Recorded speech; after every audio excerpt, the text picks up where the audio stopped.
Each football season starts with summer camp. And throughout the NFL's 75-year history, training camp has been a place where skills are sharpened by working on fundamentals. One of the basics of the game is tackling. And while many refine and elevate the technique of tackling, some teams, like the Arizona Cardinals, teach a great tackle begins with a state of mind. Your job is to seek and destroy. You seek out the ball carriers, and all 11 of you want to hit it. And it's 6 inches away right there. Now, do you close your eyes, or do you blink, or do you hit it? You unleash fury up against someone else. And when you make those kind of tackles, they'll jump up in those seats up there. That's your job. Because the game is a hitter's game. There are no rules against how hard you hit him.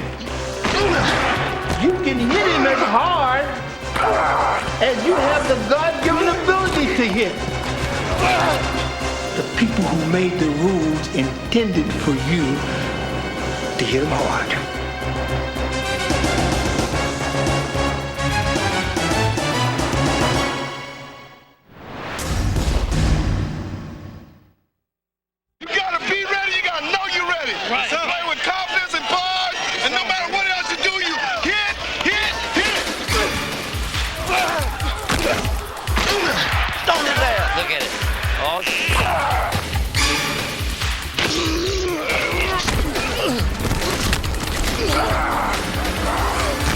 There have been many changes in the NFL through the years, but tackling techniques haven't changed all that much. No, I taught tackling the same way when I coached high school, college, and pro. You take your feet to the ball carrier and wrap him up. You preach that. It's really an attitude. Get out of here! We're the ref ready! You have to practice tackling. And today, it's very difficult to practice live tackling because you don't want to hurt anybody.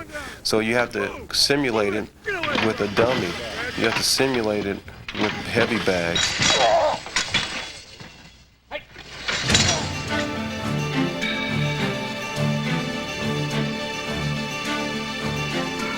Well, the big thing is see what you hit.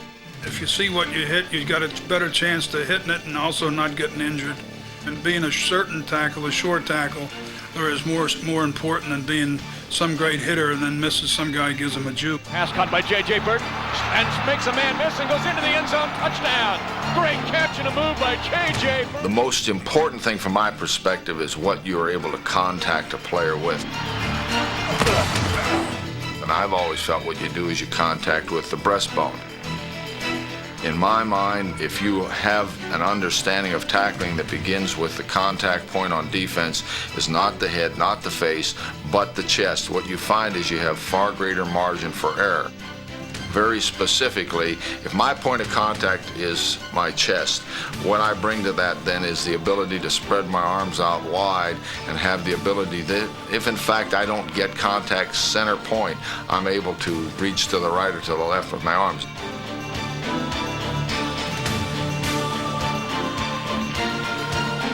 You know, people always talk about the head, whether it's in the right place. It's how you use your hands and how you can grab on. Great tacklers use their hands really well.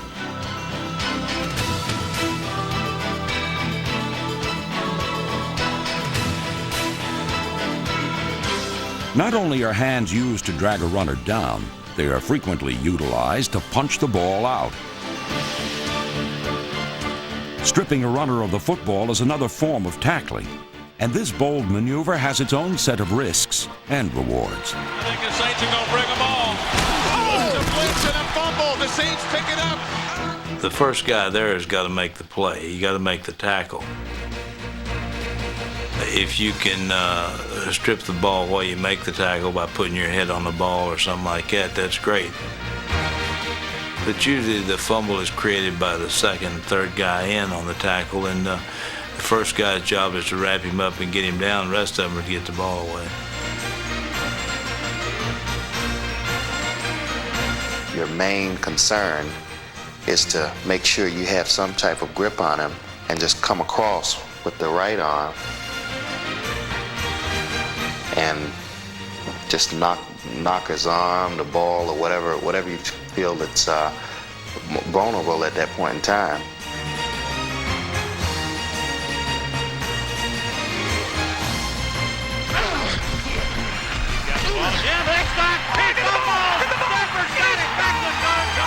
There's a lot of emphasis now on takeaways, and players are taught to go in there to try to punch the ball loose or to strip it.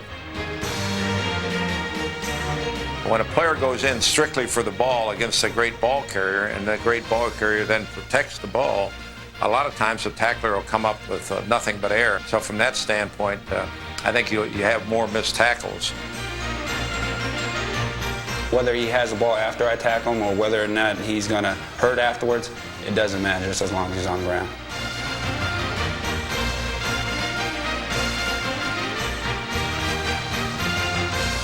You're not out there to hurt people, but it is a game of contact.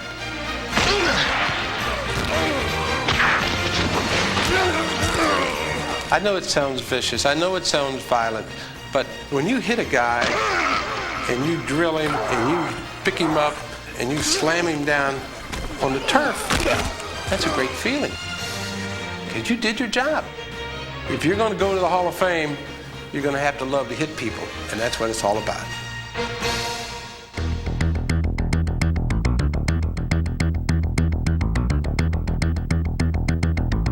In selecting the 100 greatest tackles in NFL history, the primary consideration was the significance of the tackle in winning a game. The bigger the game, the greater the weight given the tackle. Tackles on or by Hall of Famers also placed high. Other factors included the dramatic impact and the flair with which the blow was delivered. So, that said, let's dive into the countdown with LeBron's Robert "Stonewall" Jackson, who went to great lengths to bring down Turdell Middleton in 1980, just one of many ways to bring down a ball carrier. From 1959, the Bears' J.C. Caroline checks in with a shoestring touchdown saver on Hall of Famer Lenny Moore. The 49ers' C.R. Roberts looked dangerous in the open field in 1960. So did Dallas's Tom Frankhauser. The Creativity Award in our countdown goes to the Bills' Carwell Gardner for this original effort against the Cowboys in 1993. Still, nothing beats a good old-fashioned textbook tackle. Like the hit of the year in 1966, Harold Wells on Leroy Kelly.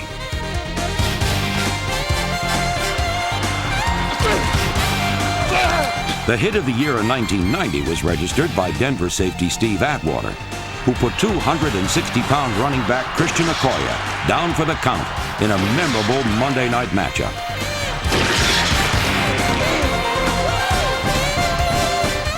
What could be better than a staggering short yardage stuff? How about a staggering short yardage stuff on the goal line, like the one Shane Conlon laid on Harvey Williams in 1994? But another Ram linebacker has been there, done that. In 1977, Carl Eckern smothered the Packers' Eric Torkelson before he ever got off the ground.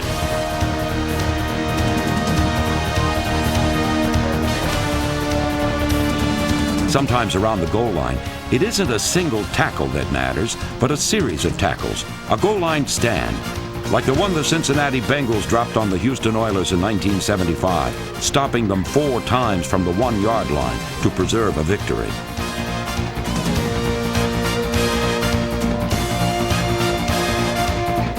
That same season, the Bengals also had the pleasure of slamming the door on cross-state rival Cleveland 6 times from the 2.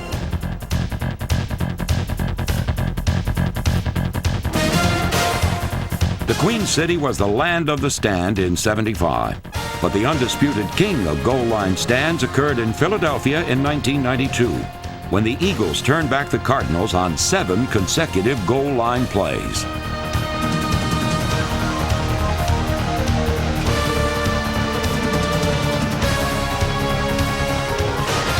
tremendous goal line stand by the Eagles defense, and the crowd loves it. Listen to them.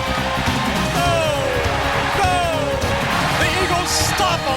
The goal line defense rises up and stops them at the 1. Short yardage situations make for exciting tackles. So do long breakaways. Keep your eye on the right side of the screen. That's Cecil Corky Taylor, nabbing John Hoffman at the 1 in 1955. Joe the Jet Perry was as fast as his nickname sounds, but on this play from 1953, it was Warren Lahr who turned on the afterburners.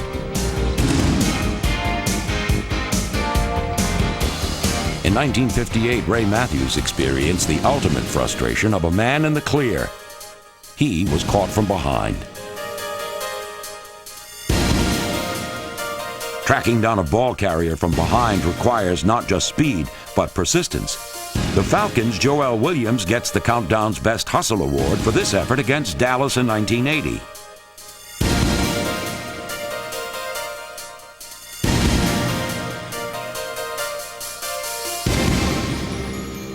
Great defensive hustle can't be topped, except by great offensive hustle. In the first series of his first start ever, legendary quarterback Bart Starr threw a pass that was intercepted by the Colts' Big Daddy Lipscomb. In a play that epitomizes the character of the Lombardi Packers, Starr ran down his mistake and made the tackle. Afterwards, Coach Lombardi said to his youthful quarterback, "Starr, I detest the interception, but that was a damn fine tackle." 1st and 10, Miami, Marino's back. He's going long. But offensive hustle isn't just a thing of the past. In 1994, receiver O.J. McDuffie of the Dolphins got off his duff after an interception to chase down Donnell Wolford of the Bears. Up the middle of the 40. He's to the 45, to midfield, to the 45, down to the 40. The ball is punched out of there, and the Dolphins have recovered at the 36-yard line. You can't ask for any crazier happenings. Oh, yeah? Well, in 1978, Cowboy speedster Tony Dorsett, one of the NFL's brightest stars, was brought down to earth by unheralded Clarence Chapman of the Saints.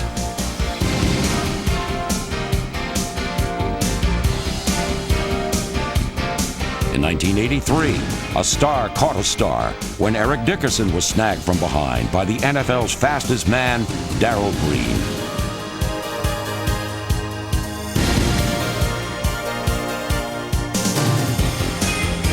Two all-time greats going heel to toe, a fitting finish to some of the NFL's greatest efforts.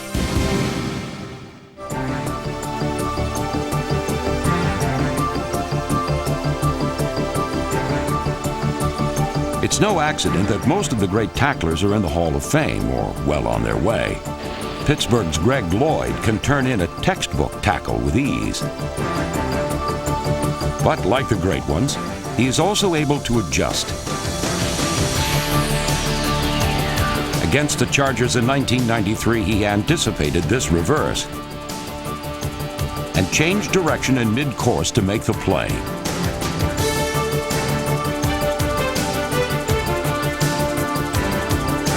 No amount of anticipation could stop number 74, Merlin Olsen, from beating the pulling guard on this play. Hall of Fame cowboy Bob Lilly was double-teamed routinely throughout his career, to little avail. Defensive tackle Leo the Lion Nomalini of the 49ers didn't miss a game in 14 years and didn't miss his prey once in sight.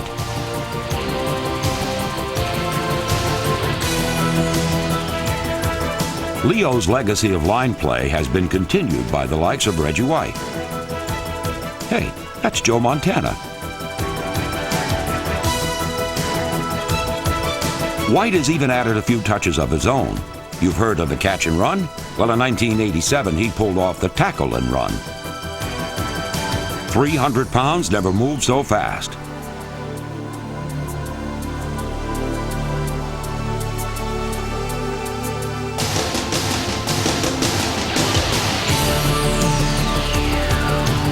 What makes Buffalo's Bruce Smith so special isn't sacking the quarterback, it's the moves he makes to get there.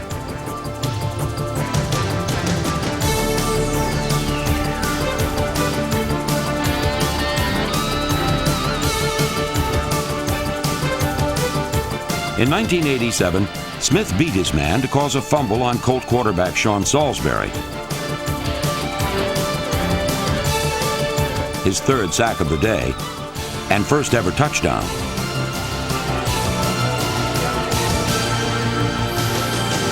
Richard Dent's repertoire of moves includes several of the high-flying variety.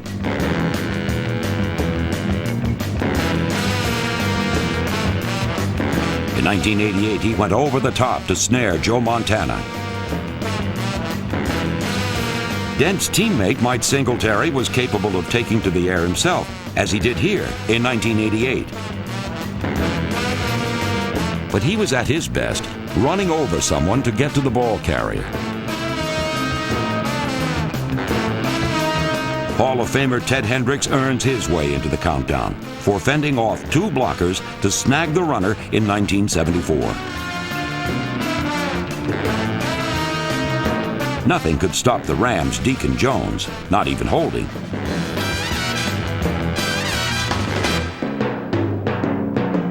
Deacon makes his case for the countdown at the expense of fellow Hall of Famer Bart Starr. Modern pro football is a game of specialists with clearly defined roles and responsibilities. Defensive tackles are supposed to bowl over blockers and crunch quarterbacks. What they're not supposed to do is what Randy White did on December 21st of 1980.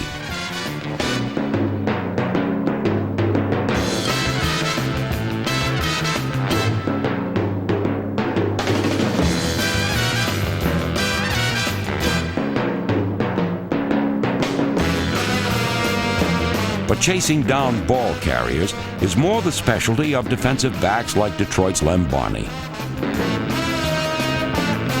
Hall of Famer Dick Night Train Lane didn't chase him down, he knocked him down.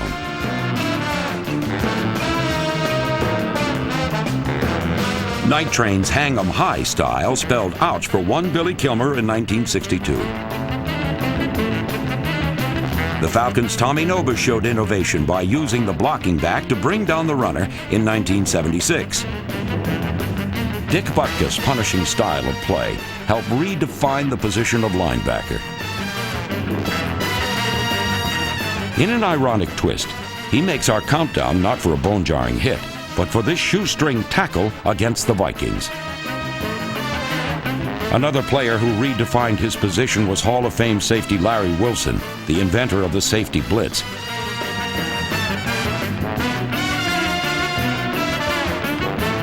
Wilson scores high marks for this crafty effort on the Cowboys' Calvin Hill in 1972.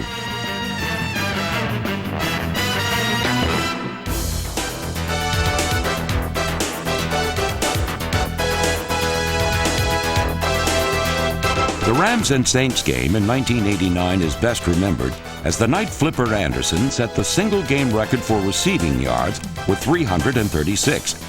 But the game was also an overtime thriller, and it was a play by linebacker Kevin Green that set the stage for a Ram victory. On 3rd and 1 in sudden death, Green leapt over a blocker to stuff Dalton Hilliard.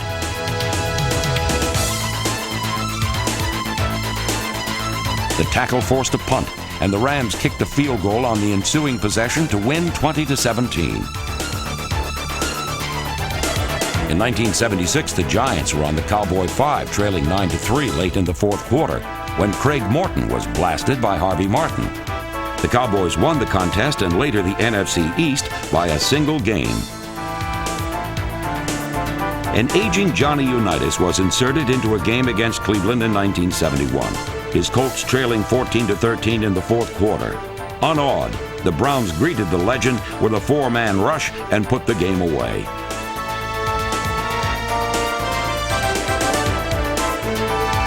In 1987, the perennially downtrodden Saints had a chance to clinch their first ever winning season. All they had to do was keep the Steelers out of the end zone on 4th down in the fourth quarter. Pitching it to Pollard, sweeping left. He stopped short of the goal line. The Saints have held him. The Saints are winners for the first time in 21 years. On 4th and 1 in 1985, the Jets also came away winners as Marty Lyons derailed a Colt runner on the 4-yard line to ensure a 25-20 victory. A crucial play on their way to a home wildcard game. The Houston Oilers needed a win in their final game of the 1987 season to qualify for a wild card. With the Bengals showing signs of rallying in the fourth quarter, the Oiler defense rose to the occasion to preserve a 21-17 victory.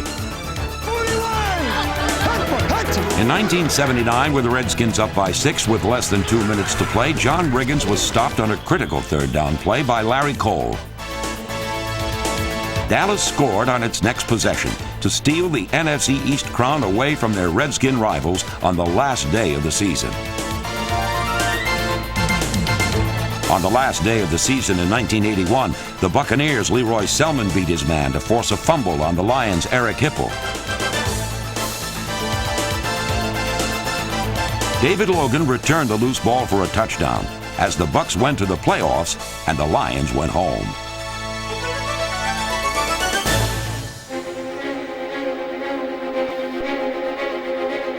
No series has produced as many momentous tackles as the Rams and Vikings. In 1969, Carl Eller sacked Roman Gabriel for his safety in the fourth quarter to ice a playoff game 23-20 in frigid Bloomington, Minnesota. 5 years later in the NFC Championship, quarterback James Harris tried to rally the Rams from a 7-3 deficit with an improvised pass to Harold Jackson in the third quarter.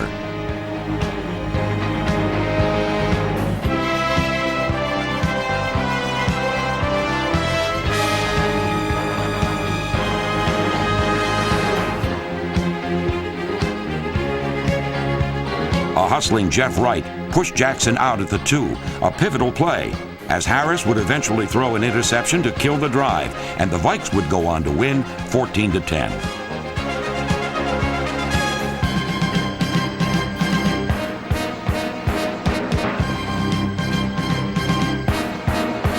In a 1976 regular season meeting, Jackson was pushed out of bounds by Nate Allen, again just inches from pay dirt.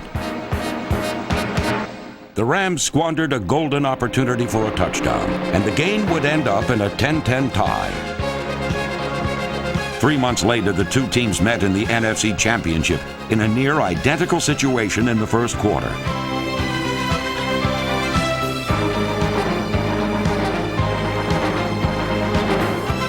Taking no chances, quarterback Pat Hayden called his own number, but was met by a surging fury of purple shirts.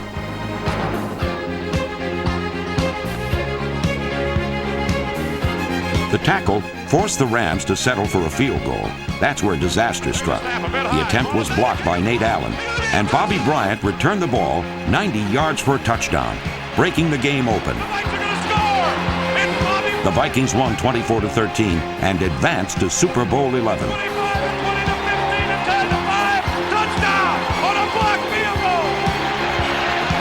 The Rams achieved a small measure of revenge in 1985 when they held a 13-10 lead on the last play of their regular season meeting with the Vikings. Wing on the right, I formation behind Kramer, turn and a give. Darren Nelson hit at the 1. He didn't go in. They stop him at the 1-yard line. And the Rams would later claim the NFC West title, just one game better than the powerful 49ers.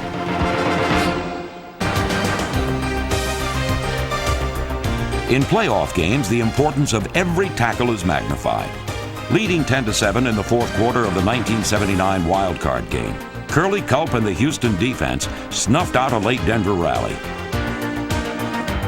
In 1971, the Redskins' Larry Brown was thrown for a loss on 4th and 1 at the San Francisco 11, a key stop as the 49ers wound up winning the divisional playoff 24-20. In 1976, the Rams held a slim 14-12 lead over the Cowboys as Captain Comeback Roger Staubach tried desperately to work his playoff magic with under 2 minutes to play. On 4th down, he threw to Billy Joe Dupree, who was tackled near the first down marker. But did he make it? The officials measured. The players and fans waited. The football and the game belonged to the Rams. In 1968, Baltimore threw a 9-man rush at Minnesota quarterback Joe Kapp. Bubba Smith jarred the ball loose, and Mike Curtis plucked the pigskin out of the air.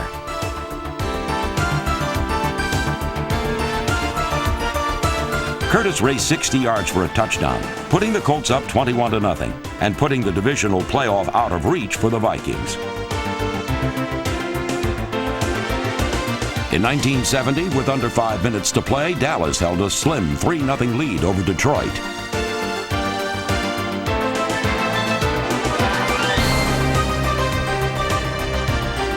Dallas sacked Greg Landry for a safety to sew up a 5-0 playoff win.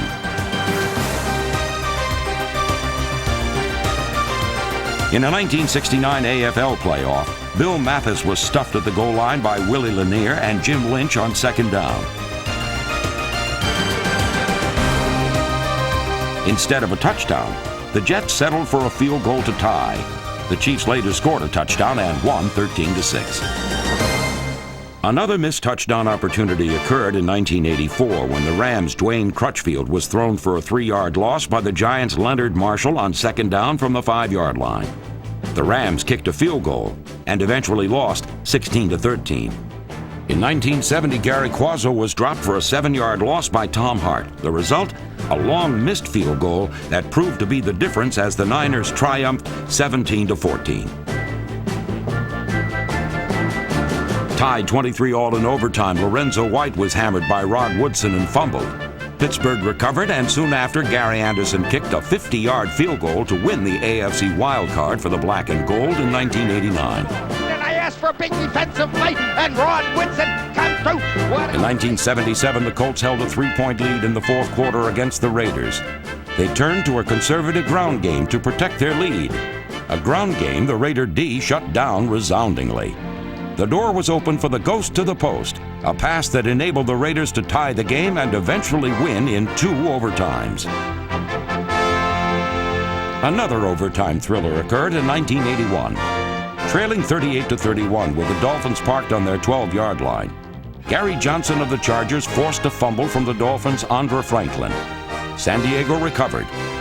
Strike. Hands off to the first man. The ball's on the ground. Chargers have recovered. Dan Fouts led the Lightning Bolts on a drive that culminated with a touchdown pass to James Brooks to send the game to sudden death, where the Chargers pulled out the win. In an ironic turn 1 week later, it was a Charger fumble by Chuck Muncie in the third quarter that all but sealed the fate of the Chargers as they went down to a cold defeat in the infamous Ice Bowl II AFC Championship in 1981.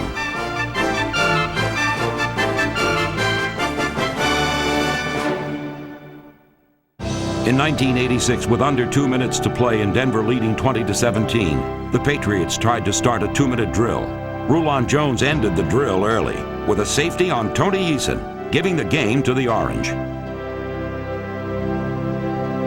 Trailing by 7 points with just over a minute left to play in the 1987 AFC Championship, the Cleveland Browns gave the ball to dependable running back Ernest Biner, who appeared he would score. Biner loses the ball. He didn't. Denver recovers the fumble. At the 3, Denver defensive back Jeremiah Castile stripped Biner of the ball, and the Broncos recovered to advance to Super Bowl 22. Castile comes up with it and brings it to the sideline as a trophy. In the 1990 NFC Championship, the 49ers were clinging to a 13-12 lead with under 3 minutes to play when Roger Craig was pummeled by Eric Howard and lost the football. Lawrence Taylor caught the loose ball, and the Giants kicked a field goal to win it 15-13 in one of the most dramatic turnarounds in NFL history. That fumble may have been the biggest in the conference championship, but the Cowboys' Danny White holds the dubious distinction of having coughed up 3 tide-turning fumbles in 3 consecutive NFC championships. In 1980, the Eagles capitalized on White's generosity and never looked back in a 20-7 win. On the final play of the 1981 NFC Championship, with the Cowboys just outside field goal range, White was separated from the ball again. And finally, there was the 1982 NFC Championship in Washington. Just before halftime, White was knocked cold by the Redskins' Dexter Manley and lost the ball. The Redskins recovered, scored, and took the game easily, eventually going on to win Super Bowl 17.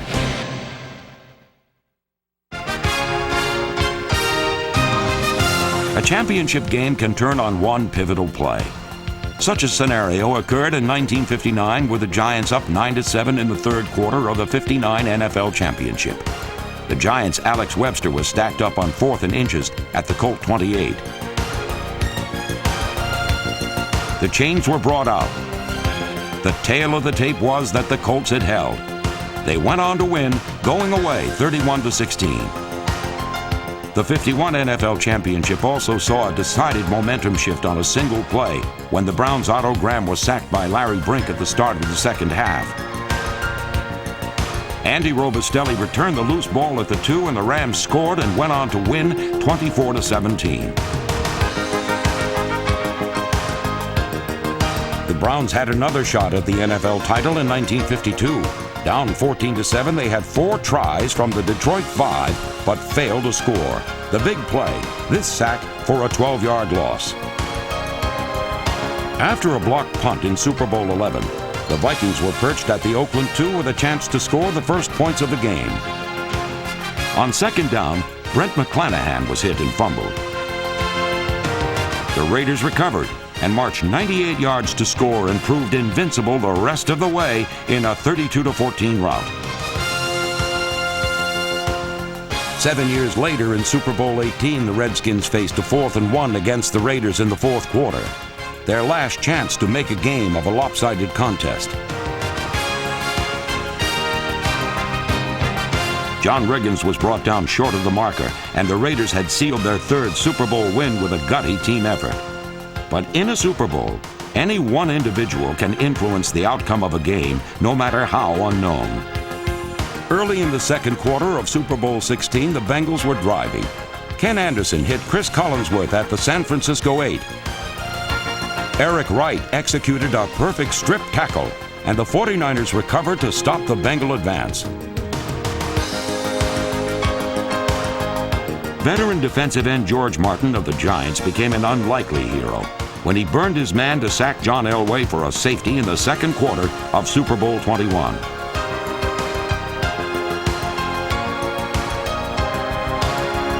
Before Martin's safety, the Giants trailed 10-7. After it, they rattled off 24 straight points to break the game open. The leading special teams tackler in the Giants' second Super Bowl victory in 1990 was, surprisingly, kicker Matt Barr. On the game's opening kickoff, it appeared that Bills returner Don Smith had a clear and straight lane to the end zone, but Barr made him veer off course and made the tackle. But he saved his big play for the third quarter, when the Giants were protecting a 5-point lead. Again, it appeared Bills returner Al Edwards had an unobstructed path to the end zone, but Barr quickly closed on him and sent him careening to the ground. The Giants went on to win Super Bowl XXV by 1 point, a margin made possible by the hard-nosed play of the smallest giant.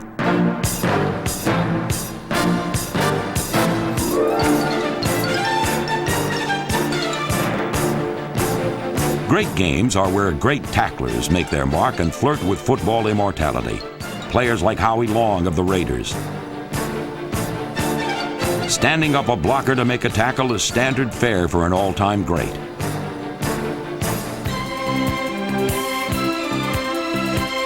So is fighting through a double team to get to the quarterback. But in 1985, Long gave his team a division championship by forcing John Elway to fumble in a Week 14 overtime game. The Raiders kicked a field goal to win and finished one game better than Denver in the AFC West standings. Hall of Famer Andy Robustelli was a small defensive end from a small school, drafted into the NFL in the 19th round. But his achievements loom large in New York Giant history.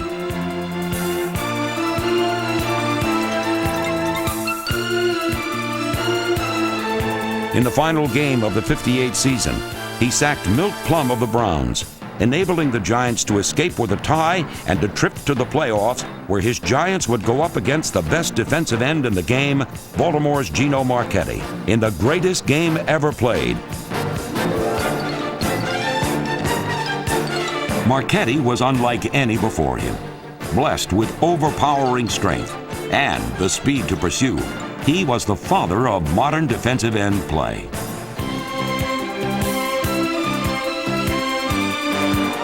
When it came to competition, he took on the best of his era and came away a winner.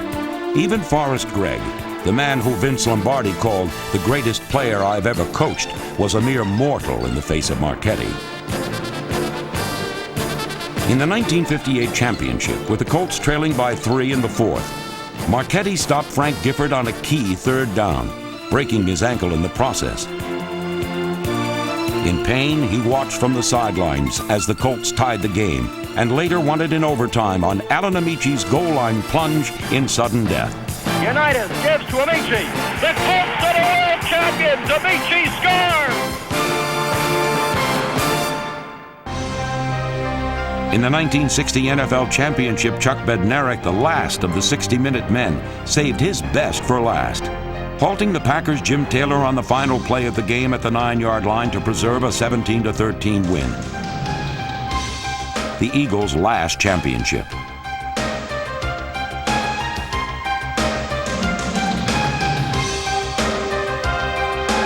The Vikings' Alan Page was at his best in a playoff game against the St. Louis Cardinals in 1974. With the Vikes sitting on a slim 10-7 lead in the third, Page forced a fumble that Nate Wright returned for a touchdown, the turning point in a 30-14 Viking victory.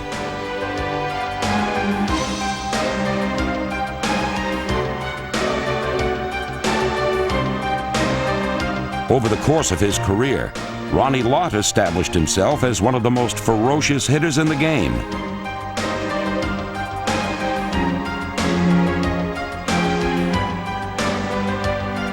But it was early in Super Bowl 23 that Lott solidified his reputation. The Bengals' Ickey Woods was having his way with a 49er defense, ripping off 27 yards on his first 4 carries.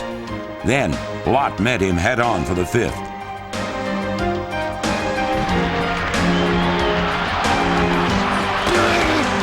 After Lott's hit, Woods never regained the momentum he had in the first quarter, and the 49ers were on their way to a 3rd Super Bowl title. Jack Lambert was likewise as tenacious as they come. He never met a tackle he didn't like.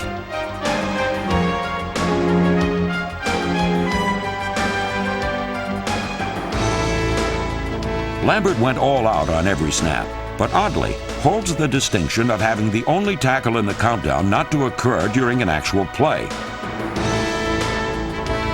When Roy Gerela missed a field goal in Super Bowl X, the Cowboys' Cliff Harris took to some no-holds-barred taunting.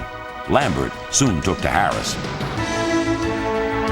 The takedown was a definite turning point as the Steelers regained their swagger and went on to victory. Lawrence Taylor is the one player in this countdown with enough great tackles to have a separate countdown of his own. Take your pick. There's the battering ram.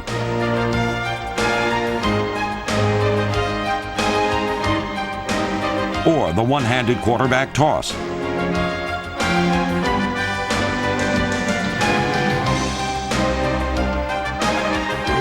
Or how about a chase down of the fleet-footed Billy Sims?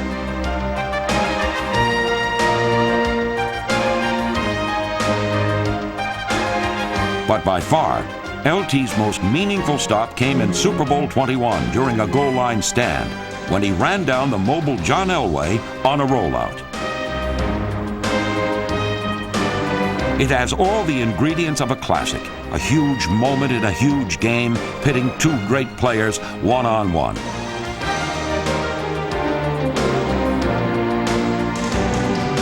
LT prevailed over Elway, and the Giants surged on to claim their first Super Bowl trophy, thanks in part to a great tackle by one of the NFL's greatest tacklers ever.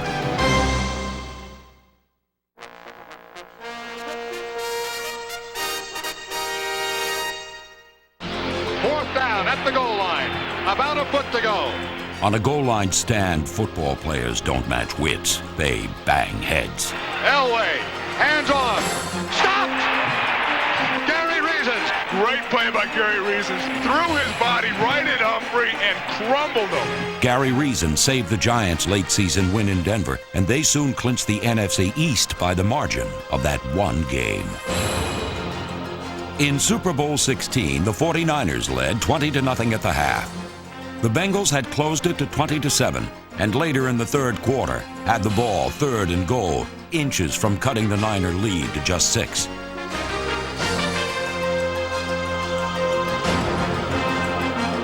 Linebacker Danny Bunn stopped running back Charles Alexander, and the Bengals failed to score.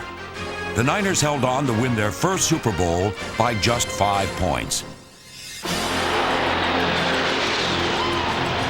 In Super Bowl 27, the Cowboys led just 14-7 when they faced down the Bills. To 1 yard line. Giant! Giant! Giant! Third down and goal, less than a yard. And the handoff and a bang at the goal line. And he's pushed back. He's pushed back. He didn't get in. Oh, my goodness. The Cowboys have turned them back. Kenny Norton makes a huge hit. He makes the play. Lead blocker Carwell Gardner took out Dixon Edwards, opening a huge hole. But Ken Norton closed it on Kenneth Davis instantly.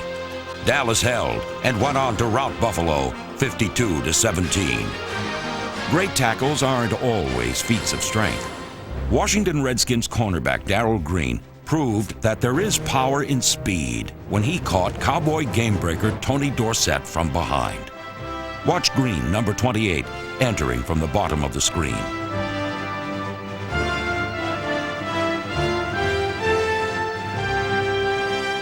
Green ran with the winds of change at his back, signaling the end of the era when offensive players like Dorsett were the fastest men on the field. But in the era of the two-way player, the Cleveland Browns' Bill Willis, number 30, did Green one better, chasing down Giants halfback Gene Roberts. Into the clear, and with a blocker in front of him, is pulled down from behind by Bill Willis's diving desperation tackle. Willis preserved the Browns' 8-3 win, and Paul Brown's team advanced to its first championship. On such plays are dynasties begun, like the tackle made by the 49ers rookie cornerback Eric Wright in the game better remembered for the catch. I think the catch was a big play in the game. I think what I would say, especially being a defensive player, is that it's what happened after that play. I think Eric Wright making the play to save the game, to pull down Drew Pearson, to keep them out of field goal range. Without Wright's tackle, the catch might have been just another pass completion. But the 49ers won the game, and 2 weeks later, their first Super Bowl. History could have definitely been different if Eric doesn't make that play.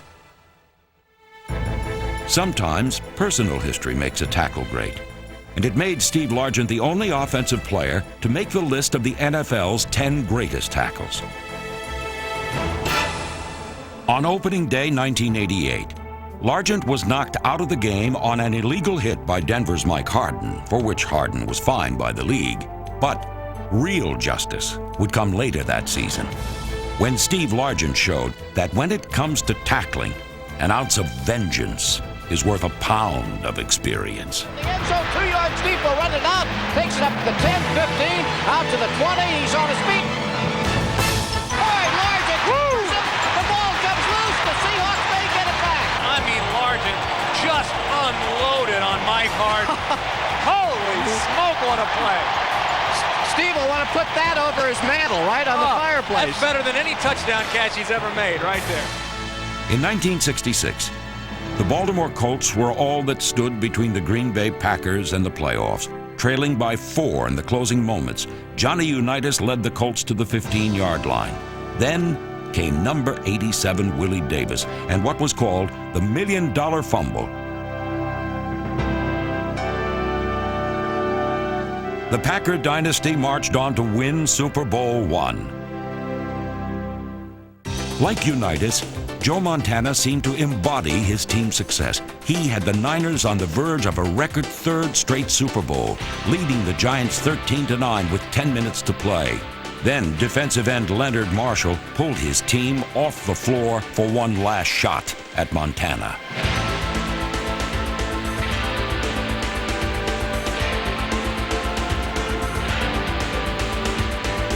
The impact of Marshall's tackle forced Montana out of the game, and the 49ers made only one first down the rest of the way. They have ended the reign of the San Francisco 49ers. Hey, Joe, are you still using that greasy kid stuff on your hair? In 1960, Frank Gifford was the NFL's glamour boy. Late that season, he would run into a man of distinctly different grooming habits. The clock is running down. It's about a minute and a half to play in the game.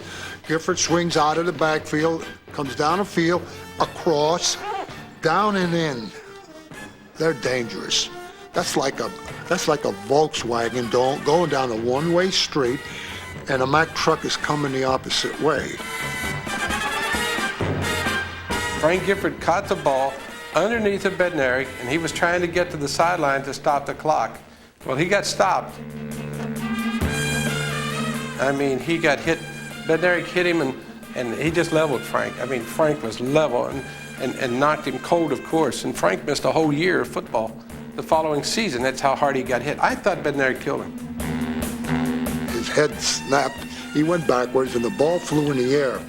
And there it was. Chuck Weber fell on it. I knew the game was over.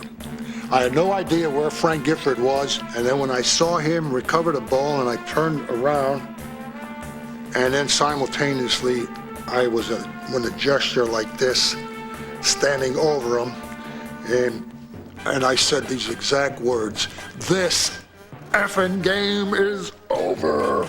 And it would appear by the picture that I'm gloating over him. I wasn't gloating over him. I had no idea that he was there. And so Chuck Bednarik celebrated the tackle that saved a 17-10 win, the turning point on the Eagles' road to the 1960 World Championship. Today, we celebrate it as the greatest tackle in NFL history.